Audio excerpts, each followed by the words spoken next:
Hello friends and welcome back to my channel. In today's video, I'm going to be talking about everything I watched last month in March and giving mini reviews of all the films that I watched. I haven't done a video like this in a little while, so I'm excited, so let's jump right in. I started the month by watching The Invisible Man. The Invisible Man follows Cecilia, a woman being haunted by her deceased abusive ex-husband who she believes has staged his own death. So this is like the third or fourth time I've watched this film. It's written and directed by Ozzy Lee Marnell and it stars the amazing Elizabeth Moss, who is incredible in this role. This film is a horror sci-fi reboot of the 1933 classic of the same title, and the themes of this movie are heavily based around control and domestic abuse, the act of gaslighting in particular. It's extremely suspenseful with some truly shocking scares and definitely keeps you on the edge of your seat. I gave this a 4.5 out of 5. Next, I watched Basic Instinct. A detective is put on a case of an extremely violent murder.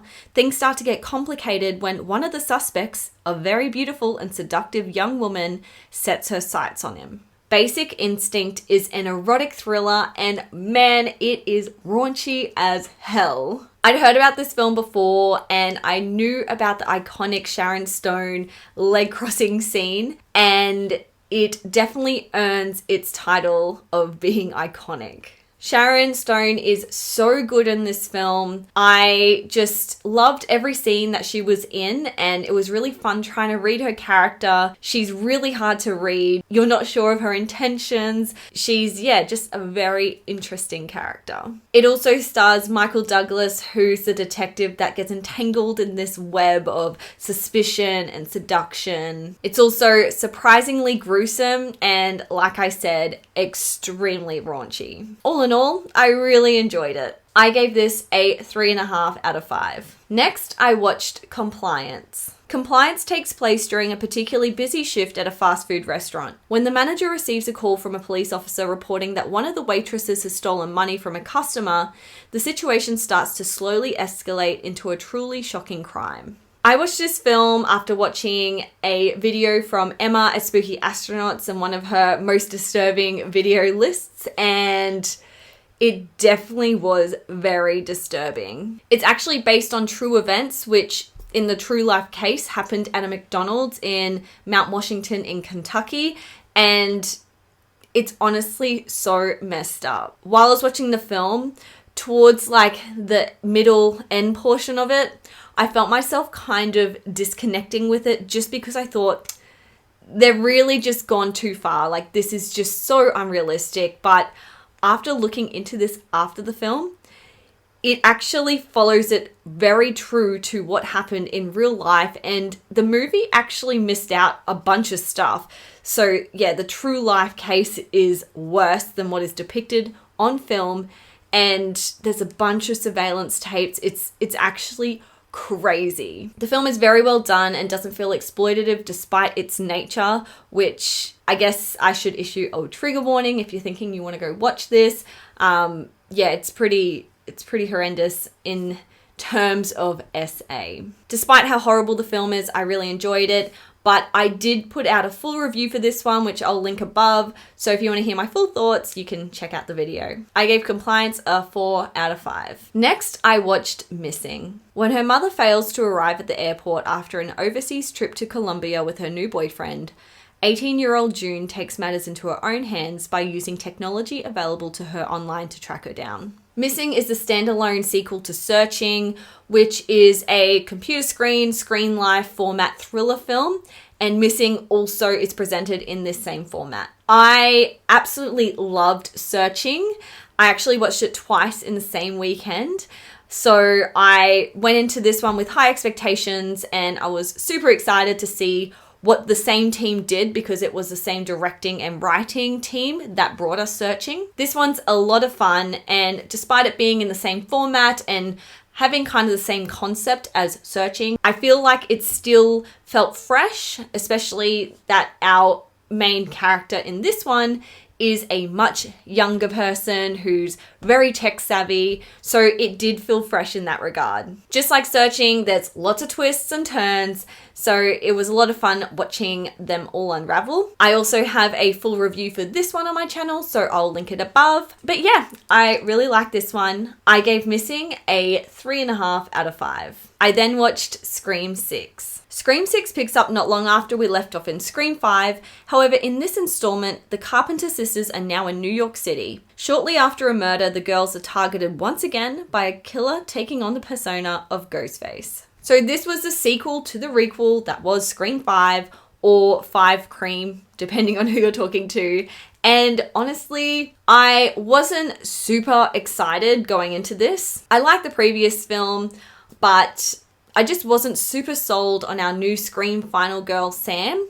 And after hearing that Neve Campbell wasn't returning to the franchise, I don't know, I just wasn't super pumped to go see this. I'm also going to call myself out and say that I'm actually not a big fan of franchises in general. I think Scream and maybe Insidious and The Conjuring and that kind of world, like they're the only films that I've kind of seen the full set of films in the franchise, just because I like standalone films. I just feel like the quality isn't quite there when you're like 6 films in. But I'm very happy to report that I really liked this film. I feel like Melissa Barrera absolutely shines in this as Sam, and she's completely redeemed herself. I'm completely Team Sam. She is such a kick-ass chick in this film. I also have a full review for this one, so I'll cut this off short and sweet, but I gave this one a 3.5 out of 5. I then watched Cocaine Bear. Cocaine Bear is a horror comedy which follows the events that unfold after a 500-pound black bear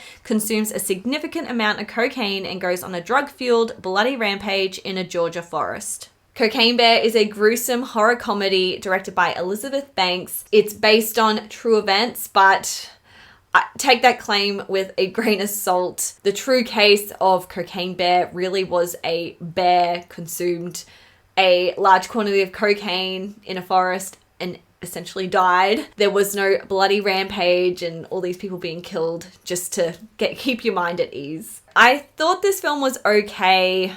I didn't think it was anything special. Parts of it kind of lost me. I was kind of disengaged. There's just like a bunch of characters and a bunch of character development that is unnecessary.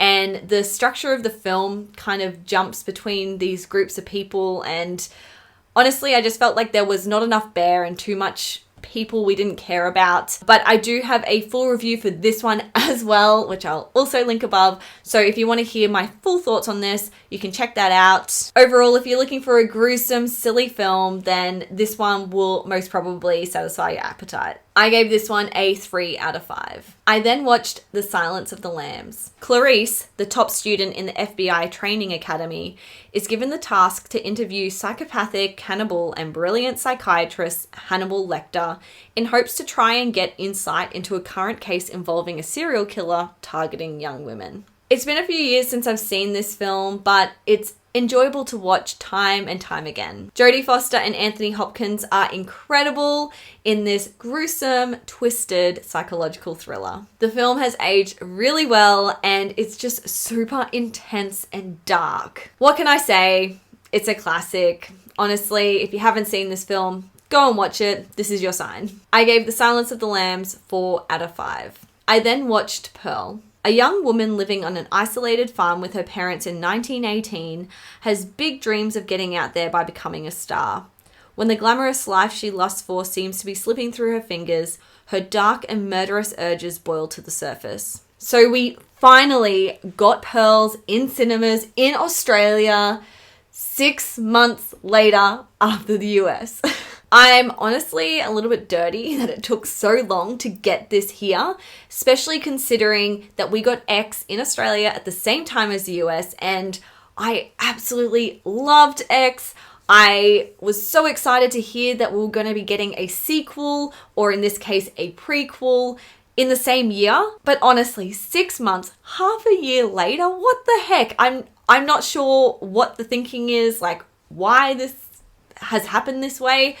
But anyway, it's happened and I really, really enjoyed this film. The film stars Mia Goth reprising her role as Pearl, the really twisted villain from X, but this time a much younger version, and we kind of get her backstory, which is super interesting. I'm actually planning on doing a full review for this one in a couple weeks' time, so I'll keep this short and sweet.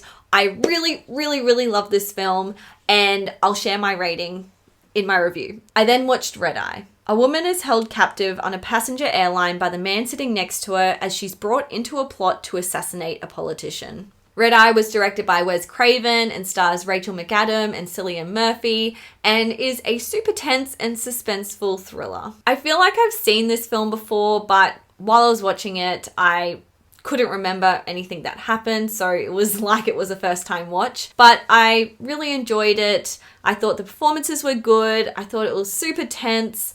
It definitely had me on the edge of my seat at times. So yeah, I thought it was a really good film. It's got its cheesy moments, but it works and I enjoyed it. I gave Red Eye a 3.5 out of 5. I then finished the month by watching One Flew Over the Cuckoo's Nest. A criminal fakes insanity to avoid prison labor and gets transferred to the special ward for the mentally unstable. Here he comes head to head with the ward's head nurse, Nurse Ratched. So this was a first time watch of this much loved classic, and honestly, I wasn't a big fan of it. It stars a much younger Jack Nicholson, and he's really good in the role. He's actually the biggest highlight of the film for me, but I just wasn't that impressed. I feel like there's like a lot of hype about this film, so I went in with really high expectations. And I just feel like it really didn't age well for someone watching this for the first time in 2023. And it did come across quite sexist. The way that women characters are portrayed in this or spoken about, I don't know, it's pretty sketchy. It's probably a representation of how women were viewed back then, I guess. But yeah, it was just a bit, I don't know. The main character has some pretty questionable morals and ways of thinking, so it was kind of hard to fully get behind him. I also felt like the runtime went for too long. It goes just over 2 hours and I felt it. And honestly, I don't think much really happened in that runtime. I just felt like scenes just dragged on and on. I know this is a very unpopular opinion, so take everything I've said with a grain of salt. But yeah, I just thought it was okay. I gave this a 2.5 out of 5. So that wraps up everything I watched last month in March. Let me know in the comments below what you watched in March. Were there any films that were standouts? Are there any recommendations you can give me? Let me know. Anyway, thanks for watching. See you next time.